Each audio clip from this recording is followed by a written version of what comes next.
Live Laugh Architecture discusses real architecture that could be disturbing to some, but could be easy listening to all you aspiring architects out there.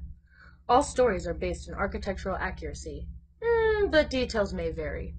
Listener discretion is not advised.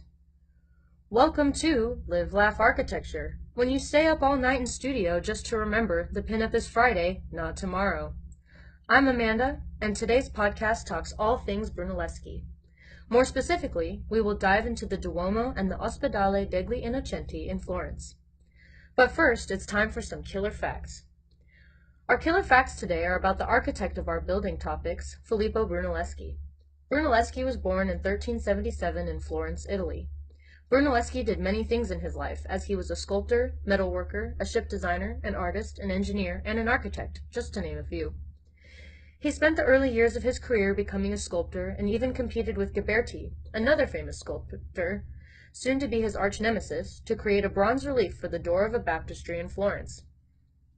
His work on this relief was incredible, but ultimately Ghiberti won, and this is when Brunelleschi turned his attention to architecture, mostly out of spite for Ghiberti. His passion and proudness, if not slightly arrogant and petty, helped him to become very successful in the architecture realm. Next, we will dive into some of his most famous projects in our story segment.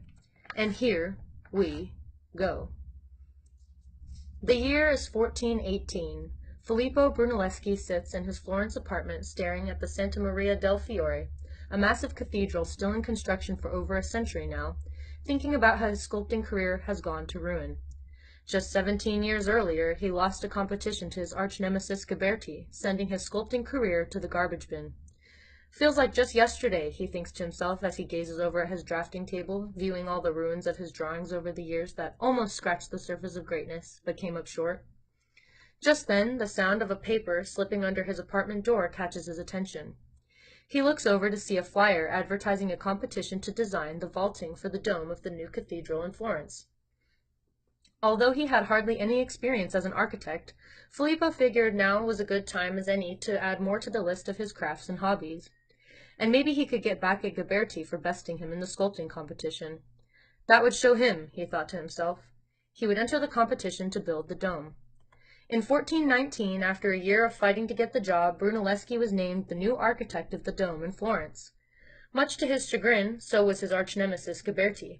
Can I catch a break from this guy? He thought to himself. No matter, I will just design faster and better than this guy. And the construction of the Duomo began in 1420. The revolutionary idea that ultimately won over the crowd was to build the dome without a support structure.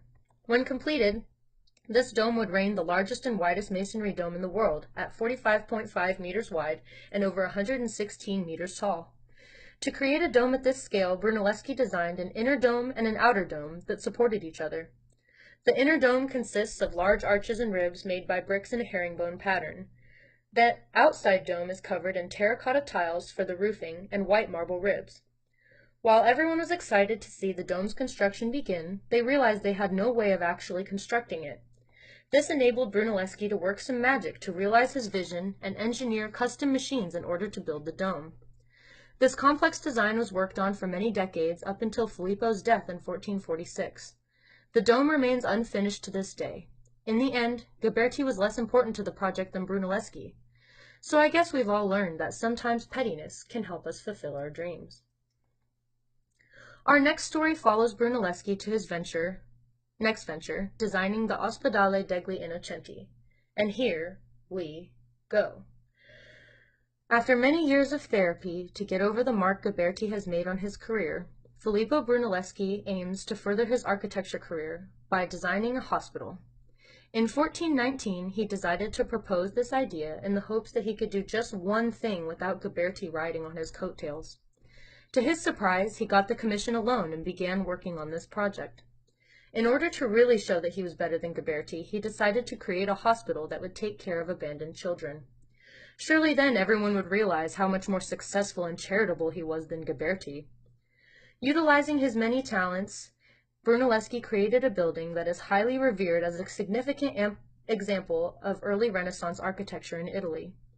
Within the hospital, the refectory, cloisters, dormitories, infirmary, and porticos were all purposefully balanced and symmetrical in order to create a harmonious, rational, and proportional building.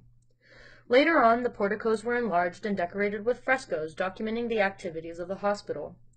On the front facade, terracotta reliefs of swaddled babies were attached, becoming one of the most iconic parts of the building. The front facade was perfectly balanced with squares and circles to create the arches and the colonnade. While the early years of the hospital were used to save and help children, it now has a museum and gallery within to display art. The building is now known as one of Brunelleschi's master works, and luckily for him, had no touch of Ghiberti anywhere near it. I would hate to tell our listeners that it was Brunelleschi's petty and arrogant attitude that brought him success, but I guess, in the end, we're all doomed. Doomed to love Brunelleschi architecture. See ya!